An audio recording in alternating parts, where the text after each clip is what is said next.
ॐ सोमनाथाय नमः। ॐ मल्लिकार्जुनाय नमः। ॐ महाकालेश्वराय नमः। ॐ ओंकारेश्वराय नमः। ॐ वैद्यनाथाय नमः। ॐ भीमशंकराय नमः। ॐ रामेश्वराय नमः। ॐ नागेश्वराय नमः। ॐ विश्वेश्वराय नमः। ॐ त्र्यंबकेश्वराय नमः।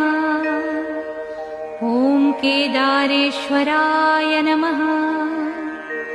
ॐ भुस्मेश्वराय नमः।